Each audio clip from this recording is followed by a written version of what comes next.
Gold trusted gold buyers మీరు తాకట్టు పెట్టిన బంగారాన్ని విడిపించి ఈ రోజు ఉన్న మార్కెట్ ధరకు కొనబడను. Welcome to I dream. నా పేరు Lumbini. USA visa scam exposed అని చెప్పేసి ఒక యూట్యూబర్ యుఎస్ లో వీడియో రిలీజ్ చేసింది. తనే సారా గొంజాలిస్ అన్నమాట. అంటే అలా ఒక పర్సన్ ని ప్రైవేట్ థింగ్స్ కానీ లేదంటే దీనికి సంబంధించిన ఇన్ఫర్మేషన్ కానీ అలా పబ్లిక్ ప్లాట్ఫామ్ లో పెట్టడము అసలు ఎంతవరకు రైట్, అండ్ మోస్ట్ ఇంపార్టెంట్లీ వేరే వాళ్ళ ప్రైవసీని ఇలా బయటకు చూపించేసి దానికి సంబంధించిన డీటెయిల్స్ అని చెప్పడం కూడా వెరీ మచ్ రాంగ్. అండ్ దీని గురించి కూడా చాలా గట్టిగా ఖండిస్తున్నారు ఇమిగ్రేషన్ లాయర్ కావేటి శ్రీనివాస్ గారు మనతో పాటున్నారు. Let's talk to him and find out more details about it. Hello sir. Hello. So visa scam exposed అని చెప్పేసి ఒక వీడియో రిలీజ్ చేసింది. And not just video release sir, తను వెళ్ళి డోర్ నాక్ చేసి తన లోపల ఉన్న అతనేమో భయపడుతున్నాడు, door knock on the door, I'm scared అని చెప్పేసి అలాంటి వీడియోస్ కూడా మనం చూసాము. బట్ ఎంతవరకు ఇది రైట్, అంటే ఈ లెవెల్లో వాళ్ళు చేయడం అనేది అసలు మనం ఎలా తీసుకోవచ్చు అంటారు? ఫస్ట్ ఆఫ్ ఆల్ యుఎస్ లా ప్రకారము యూ కెనాట్ గో. అంటే ఫర్ ఎగ్జాంపుల్ మీకు పర్మిషన్ లేకుండా ఎవరైనా ప్రాపర్టీకి వెళ్తే దాన్ని క్రిమినల్ ట్రెస్పాస్ అంటారు, అది నేరం. రెండోది అండర్ ద యుఎస్ కాన్స్టిట్యూషన్ రాజ్యాంగం ప్రకారము మీరు మీ ఇంట్లో ఉన్నప్పుడు you have a right of privacy. అంటే మీరు ప్రైవేట్గా ఉండటానికి మిమ్మల్ని మీ రైట్ ఆఫ్ అంటే మీకు ఇన్ఫ్లుయెన్స్ చేయడానికి లేదు privacy. You can be safe in your house. ఎవరైనా వచ్చి తలుపు కొట్టి చేయడం అంటే they are infringing your privacy, they are interfering in your private life. రెండోది. మూడోది ఏంటంటే ఎవరన్నా వచ్చి మిమ్మల్ని తలుపు కొట్టి మిమ్మల్ని సర్చ్ చేసి మిమ్మల్ని క్వశ్చన్స్ అడిగి మీ ప్రాపర్టీలోకి వచ్చి చేయాలంటే మీకు సర్చ్ వారెంట్ ఉండాలి కాన్స్టిట్యూషన్ ప్రకారం. సర్చ్ వారెంట్ మ్యాజిస్ట్రేట్ ఇవ్వాలి, అది పోలీస్ వాళ్ళకే ఇస్తారు. ఇమిగ్రేషన్ వాళ్ళు కూడా వచ్చి అడగొచ్చు వితౌట్ సమ్టైమ్స్ అక్కడ మీ దాంట్లో మీ ఇంట్లోనో లేకపోతే మీ బిజినెస్లో ఏదన్నా ఇల్లీగల్ వర్కర్స్ ఉన్నారో లేకపోతే మీ దగ్గర అఫెన్సెస్ నేరం జరుగుతుందంటే వాళ్ళు రావచ్చు. ప్రైమా ఫేసి ఎవిడెన్స్ ఏదైనా వాళ్ళ దగ్గర ఉంటే ప్రాబబుల్ కాజ్ ఉంటే వచ్చి చెక్ చేయొచ్చు. కానీ ఒక యూట్యూబర్కి అర్హత ఉందా అంటే లేదు. మరి ఆమెకు ఎక్కడి నుంచి వచ్చింది ఇన్ఫర్మేషన్? పబ్లిక్ డొమైన్లో కొంత ఇన్ఫర్మేషన్ దొరుకుతుంది. ఫర్ ఎగ్జాంపుల్ మీకు ఒక కంపెనీ ఉందనుకోండి, మీ కంపెనీ XYZ కంపెనీ. నేను మీ XYZ కంపెనీ ఇన్కార్పొరేషన్ అని చెప్పి నేను మీది టెక్సస్లో ఉంటే నేను సర్చ్ చేస్తే నాకు XYZ అనే కంపెనీకి మీరు ఓనర్ అని నాకు తెలిసింది. So most of the times అమెరికాలో కానీ ఇండియాలో కానీ ఎక్కడైనా వరల్డ్లో ఒక కంపెనీ పెట్టుకునేటప్పుడు రిజిస్టర్డ్ అడ్రస్ పెట్టుకోవచ్చు మందిది.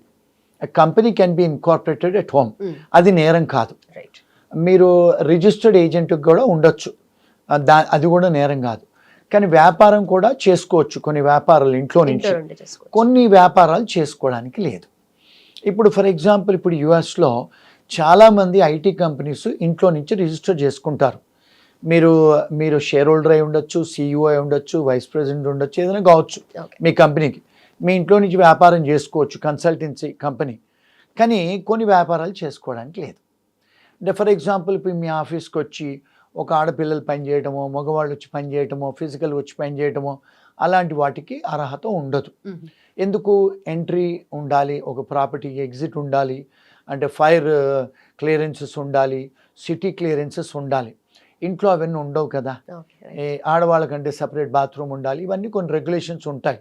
ఫర్ ఎగ్జాంపుల్ మీ దగ్గరికి ఎవరైనా కస్టమర్స్ బిజినెస్ ఇన్వైటీస్ వస్తే వాళ్ళకి సపరేట్ ఎంట్రన్స్ ఉండటం, ఎవరైనా డిసేబుల్డ్ ఉంటే వాళ్ళకి రావడానికి సపరేట్ ఎంట్రన్స్, ఇవన్నీ లోకల్ లాస్ అవన్నీ.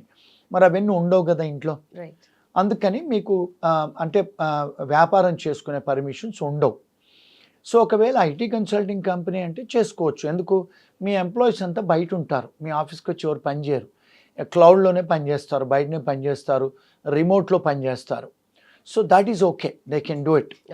మీరు పేరోల్ నడుపుకోవచ్చు, మీరు ఇన్వాయిస్ చేయొచ్చు ఇంట్లో కూర్చొని, which is legitimate. Even income tax వాళ్ళు కూడా మీకు క్రెడిట్ ఇస్తారు ఇంట్లో నుంచి వ్యాపారం చేసుకుంటే, ట్యాక్స్ క్రెడిట్స్ దొరుకుతాయి, దట్స్ లాఫుల్. కానీ ఇంట్లో ఉండి మీరు H1B మీ ఇంట్లో నుంచి చేయకూడదు. H1B వర్కర్స్ అంటే నాన్ ఇమిగ్రెంట్ వర్కర్స్, దానికి బిజినెస్ ప్లేస్ ఏదైనా ఉండాలి బయట, అంటే ఒక బిజినెస్ ప్రెమైసెస్ ఉండాలి. సో ఇప్పుడు ఈ సారా గొంజాలిస్ ఏం చేసింది, పబ్లిక్ డొమైన్లో కొంత ఇన్ఫర్మేషన్ దొరుకుతుంది మీకు. ఆ ఇన్ఫర్మేషన్ తీసుకొని ఏం చేసింది, క్రిమినల్ ట్రెస్పాస్ చేసింది. ఆ ప్రాపర్టీకి వెళ్ళేసి కెమెరాలు పట్టుకొని వెళ్ళేసి తలుపు కొట్టి మీరు ఎంతమంది ఉన్నారు ఏంటి అనేదాన్ని she is influence the privacy of that individual, ఆ ఇంటి ఓనర్. మూడోది ఏం చేసింది, బయటకు వచ్చేసి పక్కింటి వాళ్ళని అడిగింది, ఎదురింటి వాళ్ళని అడిగింది. అడిగేసి ఆయన ఫోన్ చేసి పోలీసు వాళ్ళకి ఫోన్ చేస్తే వెళ్ళిపోయింది ఆమె. పబ్లిక్ డొమైన్లో ఉంది కదా ఇన్ఫర్మేషను. ఏం చేసింది, ఆ ఇంట్లో 27 మందికి స్పాన్సర్ చేశాడు, H1Bలు స్కామ్ చేశాడు, ఫ్రాడ్ చేశాడని అంది. మరి ఆమె దగ్గర ఏం ఎవిడెన్సెస్ ఉన్నాయని చెప్పి చేసింది. ఇవన్నీ కూడా నేరపూరితమే ఆమె చేసినవి. రైట్. ఆన్ దట్ నోట్, ఒకవేళ పర్టికులర్ గా దానికి సంబంధించిన ఇన్ఫర్మేషన్ ఉన్నా కూడా తనకు ఆ రైట్ లేదు కదా వెళ్ళి చేయడానికి. ఎస్, ఎందుకంటే she's a private individual, she's a YouTuber. ఆమె లా ఎన్ఫోర్స్మెంట్ ఆమె కాదు, ఇమిగ్రేషన్ ఆఫీసర్ కాదు, ఇన్కమ్ ట్యాక్స్ ఆఫీసర్ కాదు ఆమె, అంటే జస్టిస్ డిపార్ట్మెంట్ దేనికి సంబంధించిన ఆఫీసర్ కాదు ఆమె. ఇప్పుడు మీకు లా ఎన్ఫోర్స్మెంట్ వాళ్ళైతే మీకు అర్హత ఉంటుంది. ఎప్పుడు when they have a probable cause, అంటే వాళ్ళకి ఇన్ఫర్మేషన్ ఉండాలి. ఇక్కడ ఏదో నేరం జరుగుతుంది, ఇక్కడ పని చేయించుకుంటున్నాడు, చేయట్లేదు, అలాంటి ఏం లేదు. పబ్లిక్ డొమైన్లో ఇన్ఫర్మేషన్ తీసుకొని ఈ ఇంట్లో 27 మంది ఎంప్లాయీస్ H1B ఫ్రాడ్ చేశాడు అని చెప్పి ఒక థంబ్నెయిల్ పెట్టేసి రిలీజ్ చేసేసింది ఆమె యూట్యూబ్లోను, ఆమె ఇన్స్టాగ్రామ్లో. అది చూసేసి అది వైరల్ అయిపోయి ట్రెండింగ్ అయిపోయి ఇప్పుడు ఇండియాలో కూడా ఇండియన్ ఛానల్స్ వాళ్ళు, యూట్యూబ్ ఛానల్ వాళ్ళు, మెయిన్ స్ట్రీమ్ ఛానల్ వాళ్ళు, ఈవెన్ టైమ్స్ ఆఫ్ ఇండియా వాళ్ళు కూడా ఇండియన్స్ అమెరికాలో ఉండి H1B ఫ్రాడ్లు చేస్తున్నారు అని చెప్పేసి పెడుతున్నారు. అంటే దట్ ఈస్ డిఫమేషన్ కదా. మీకు బేసిక్ ఇన్ఫర్మేషన్ ఏం లేదు. మీరు ఒక యూట్యూబ్ ఛానల్లో చూసేసి లేదా మెయిన్ స్ట్రీమ్ న్యూస్ పేపర్లలో చూసేసి మీరు ఎట్లా అక్యూజేషన్ చేస్తారు? అంటే it could be false information కదా. ఏం వెరిఫికేషన్ తీసుకోకుండా చేస్తున్నారు. ఇప్పుడు ఏమైంది పరిస్థితి, ఇప్పుడు వాళ్ళు ఆయన ఇల్లు వదిలేసి వెళ్ళిపోయాడు. ఆయన ఇంట్లో ఉండట్లేదు, ఆయన భార్య పిల్లలు ఇంట్లో ఉండట్లేదు. ఎందుకు? ఏ టైంలో పోలీస్ వాళ్ళు వచ్చి అరెస్ట్ చేస్తారో, ఇమిగ్రేషన్ వాళ్ళు వచ్చి అరెస్ట్ చేస్తారని చెప్పి ఇల్లు వదిలేసి వెళ్ళిపోయాడు. వ్యాపారం కూడా ఆపేశాడు. ఇప్పుడు అలాంటివి చేసినప్పుడు ఏమవుతుందంటే మీకు టార్చర్స్ ఇంటర్ఫిరెన్స్ ఇన్ బిజినెస్ అంటారు.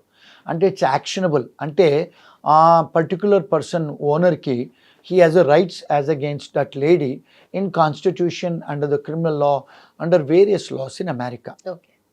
సో ఇలాంటి చేయకూడదని నా ఒపీనియన్, పర్సనల్ ఒపీనియన్.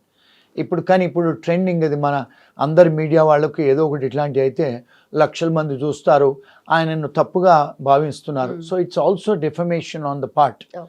అంటే ఫాల్స్ ఇన్ఫర్మేషన్ కావచ్చు కదా. మీ దగ్గర ఏముంది ఇన్ఫర్మేషను? ఆయన 27 మందిని తీసుకొచ్చాడని, ఆయన H1B ఫ్రాడ్ చేస్తున్నాడని మీ దగ్గర ఏ ఇన్వెస్టిగేషను పెండింగ్ లేదు. ఏ డిపార్ట్మెంట్ ఆఫ్ లేబరు లేకపోతే ఇమిగ్రేషన్ వాళ్ళు డిటర్మిన్ చేయలేదు, అడ్జుడికేట్ అవ్వలేదు కదా, వీడు దొంగ నిర్ధారణ చేయలేదు కదా. మరి ఎలా మీరు చెప్తారు? సో డిఫమేషన్ అయిపోయి ఆయనకి ఇమోషనల్ డిస్ట్రెస్ అవుతుంది. ఇప్పుడు ఆయన అది డిఫెండ్ చేసుకోవాలంటే లాయర్స్ ఖర్చు పెట్టాలి. రేపు మళ్ళీ ఇమిగ్రేషన్ వాళ్ళు రావచ్చు, మళ్ళీ డిపార్ట్మెంట్ ఆఫ్ లేబర్ రావచ్చు, ఇన్కమ్ ట్యాక్స్ వాళ్ళు రావచ్చు, మున్సిపల్ వాళ్ళు రావచ్చు, పోలీస్ వాళ్ళు కూడా రావచ్చు. ఇంతమందికి ఆయనకు ఆన్సర్ చెప్పుకోవాలంటే ఒక చిన్న వీడియోతోని ఎన్ని ఇబ్బందులు చెప్పండి. So it's all infringement of laws of a private individual. So that's against the law. That is my opinion, and this is not a legal opinion which I am giving. This is only a analysis of Vishleshana. Ante. One should not take it as a legal advice. Right. So మీరు చెప్పేదంతా consequences తను face చేయాల్సి వస్తుంది. ఎవరైతే accused అని తిను ఏదో చెప్తున్నారో తను ఫేస్ చేయాల్సిన థింగ్స్. అయితే what is the consequences she has to face అనేది, అంటే ద యూట్యూబర్ సారా గొంజాలెస్ అట్లా పెట్టింది కదా. ఇప్పుడు it's against the public policy, it's against the law of the country. అంటే ఆమెకి ఏ పర్మిషన్స్ లేకుండా మీరు ఇప్పుడు మన ఇన్వెస్టిగేటివ్ జర్నలిస్ట్ అనేవాళ్ళు ఉన్నారు. ఇన్వెస్టిగేటివ్ జర్నలిస్ట్ అనేవాళ్ళు ఇన్వెస్టిగేషన్ చేయొచ్చు, కానీ మీరు ఎప్పుడు ఎక్స్పోజ్ చేయొచ్చు? ఒక ఫ్రాడు, ఒక మిస్రిప్రజెంటేషన్ ఎప్పుడు చేయొచ్చు? ఒక మనిషిని మీరు ఎప్పుడు డిఫేమ్ చేయొచ్చు అంటే ఎప్పుడైతే నువ్వు పబ్లిక్ ఫిగర్ అయినప్పుడు పబ్లిక్ ప్లేస్లో షూట్ చేయొచ్చు, కానీ not in a private person in private ప్రాపర్టీలో చేయడానికి లేదు. నెంబర్ 1. ఇప్పుడు ఆమె డిఫమేషన్ చేసింది, ఆమె ఇన్ఫ్రింజ్మెంట్ చేసింది. ఈయనకు అన్ని హక్కులు ఉన్నాయి ఆమెను సూ చేయడానికి. క్రిమినల్ సూ చేయొచ్చు, సివిల్గా కూడా సూ చేయొచ్చు. కాన్స్టిట్యూషనల్ రెమెడీస్ కూడా ఉన్నాయి ఆయనకు, ఆమె మీద. ఇంకొక విషయం ఏంటంటే బికాజ్ ఆయనకు లాస్ జరిగింది, ఇప్పుడు ఫైనాన్షియల్ లాస్ జరిగింది, వ్యాపారం ఆగిపోయింది, నెక్స్ట్ ఎవరు ఆయనతో వ్యాపారం చేయరు. మొత్తం ఇండియా అంతా కూడా, even times of India, TV9 అందరూ కూడా చెప్తున్నారు. సో ఇప్పుడు డిఫమేషన్ అయింది ఆయన మీద. అంటే ఆయన నేమ్ ఇస్ బీయింగ్ డిఫేమ్డ్ కదా. అందరు చుట్టాలు, ఫ్రెండ్స్ ఏమనుకుంటారు? వ్యాపారం కూడా చేయరు ఆయనతోని, నిజమే అనుకుంటారు కదా మీడియాలో వచ్చిందని. So he has rights as against her. దాంతో ఇప్పుడు ఏం జరిగిందంటే ఇప్పుడు ఆ సారా గొంజాలెస్ పెట్టడం వల్ల ఇప్పుడు ఇమిగ్రేషన్ గవర్నమెంట్ కూడా ఈవెన్ ప్రెసిడెంట్ దాకా కూడా తెలిసిపోయింది, అమెరికన్ ప్రెసిడెంట్ దాకా. ఇప్పుడు ఐసో ఏజెంట్లను అపాయింట్ చేశారు. ఇప్పుడు అన్ని కంపెనీస్ అమెరికాలో ఎవరెవరైతే ఇంట్లో రిజిస్టర్ చేశారో, ఇంట్లో నుంచి వ్యాపారాలు చేస్తున్నారో వాళ్ళందరినీ కూడా ఇన్వెస్టిగేట్ చేయమని ఆర్డర్ చేశారు. రెండోది టెక్సస్ గవర్నర్ ఏం చేశారు, ఇప్పుడు టెక్సస్ గవర్నమెంట్ ఎవరెవరినైతే H1B వాళ్ళని తీసుకొస్తారో అన్ని గవర్నమెంట్ ఏజెన్సీస్కి ఆయన ఆర్డర్ ఇచ్చారు, నెక్స్ట్ H1 ఎవరిని చేయకూడదు అని ఫ్రీజ్ చేయమని చెప్పారు. ఎంత రిపర్కేషన్స్ చూడండి ఇప్పుడు ఒక చిన్న వీడియో వల్ల. అంటే because press is a fourth estate of democracy and they are the watchdog, I agree, but not in this way. Okay, not at this level. Yes. Okay, so government interference definitely ఈ point of టైంలో అవసరం కాబట్టి వాళ్ళు ఫర్దర్గా ఎలాంటి changes తీసుకొచ్చే chances ఉన్నాయి లాలో కానీ, లేదంటే వాళ్ళ you know implementation of the policies కానీ, స్కీమ్స్ కానీ? ఇప్పుడు ప్రిజుడిస్ అవుతారు కదా. ఇప్పుడు ఒక సారా గొంజాలిస్ చేసిన యూట్యూబ్కు ఇన్స్టాగ్రామ్ చూసి మెయిన్ స్ట్రీమ్ అంతా కూడా they are looking at that now. అంటే వీళ్ళందరూ చాలా మటుకు అమెరికాలో ఐటీ కంపెనీ ఓనర్స్ 80 to 85% మన ఇండియన్సే ఉన్నారు. మన ఇండియన్సే ఇప్పుడు వాళ్ళు టార్గెట్ చేస్తున్నారు. ఎందుకంటే ఇప్పుడు వచ్చిన ప్రజెంట్ అడ్మినిస్ట్రేషన్ కూడా H1B మీద చాలా అంటే కట్టుదిట్టాలు పెడుతున్నారు. అంటే $1,00,000 కట్టాలని, లేకపోతే అంటే లెవెల్ 4 వాళ్ళకే ఫస్ట్ వీసాలు ఇవ్వాలని, అంటే 2,50,000 జీతం ఉన్న వాళ్ళకే ఫస్ట్ లాటరీ తీసుకోవాలని, అలాంటి ఉల్లంఘనలు అన్నీ పెడుతుంటే ఇప్పుడు ఇక్కడికి వచ్చారు చాలామంది H1B వీసా వేయించుకోవడానికి. ఇండియాకు చాలా కంట్రీస్కు వీసా స్టాంపింగ్ వెళ్తే వాళ్ళందరికీ కూడా ఆర్బిటరీ వీసా క్యాన్సిల్ చేస్తున్నారు, H4లు క్యాన్సిల్ చేస్తున్నారు, అపాయింట్మెంట్స్ ఇవ్వట్లేదు. మరి ఎంత అంటే how it is causing effect on the H1B workers, వాళ్ళ లైఫ్స్ మీద ఎఫెక్ట్ పడుతుంది, కంపెనీ ఓనర్స్ మీద ఎఫెక్ట్ పడుతుంది. ఇప్పుడు చాలామంది కంపెనీస్ కూడా H1B ఎంప్లాయీస్ను హైర్ చేయాలంటే వాళ్ళు కాంట్రాక్ట్స్ ఎంటర్ అవుతారు పెద్ద పెద్ద కంపెనీస్తోని. ఎందుకంటే దీస్ H1B ఎంప్లాయర్స్ ఎవరైతే ఉన్నారో ఇండియా లాంటి దేశాల నుంచి H1B స్పాన్సర్ చేసి తీసుకొచ్చి బయట థర్డ్ పార్టీకి కాంట్రాక్ట్ ఇస్తారు. ఇప్పుడు ఆ కాంట్రాక్ట్స్ అన్ని బ్రీచ్ అవుతున్నాయి కదా, మరి they cannot perform the contracts. అంటే ఎంత ఫైనాన్షియల్ బర్డెన్ అవుతుంది, ఎంత లాస్ అవుతుంది చెప్పండి.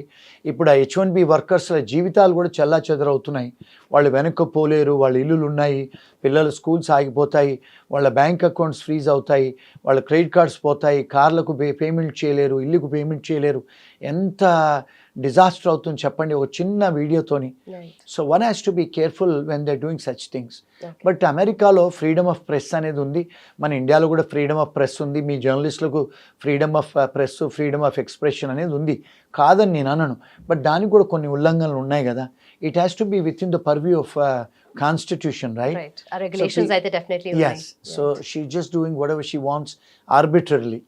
Okay. అదండి. ఓకే సార్, అయితే ఆన్ దిస్ నోట్ ఇప్పుడు యుఎస్లో ఉన్న మన ఇండియన్స్ ప్రతి విషయంలోనూ ఎప్పుడు భయపడుతూనే ఉండాలి, ఏదో ఒక పాయింట్ ఆఫ్ టైంలో ఎలా ఏంటి ఏమవుతుందో అని చెప్పేసి నెక్స్ట్ డే ఫర్దర్గా ట్రంప్ చేసే స్పెషలీ అనౌన్స్మెంట్స్ కూడా దాని గురించి కూడా ఆలోచించాలి. కాబట్టి సో యుఎస్లో ఉన్న మన ఇండియన్స్ ఎలాంటి జాగ్రత్తలు తీసుకోవాలని చెప్తారు? ఏం లేదండి, అందరూ మీలాంటి వాళ్ళ యూట్యూబ్లు చూడాలి రోజు and they can see that in media everyday. మా అధ్యక్షుల వారు రాత్రి ఏదో డిసిషన్ తీసుకుంటారు, పొద్దున పాలసీ పెట్టేస్తారు. So one has to follow white house website ఉంటుందండి. ఎవరైనా వైట్ హౌస్ వెబ్సైట్కి వెళ్తే వారు తీసుకునే పాలసీస్ అన్నీ రోజు అప్డేట్ అవుతాయి, అది ఫస్ట్ చూడాలి. అంటే బయర్ బీ అవేర్ అని మనం ఏదైనా కొనుక్కునేటప్పుడు 10 సార్లు ఆలోచించి చూసి కొనుక్కుంటాం. అలాగే if you're living in America now you have to be aware. నాకు తెలీదు, లాకు అర్థం కాదు, ఇప్పుడు మనం ChatGPTలో తెలుగులో కూడా చూసుకోవచ్చు మనం అన్ని ఇన్ఫర్మేషన్లు. So language is not a criteria now. Everybody has a smartphone. They have to be aware. Right, sir. Being aware is the best thing to do. Yes. Thank you so much, sir. Thanks for your time. Thank you.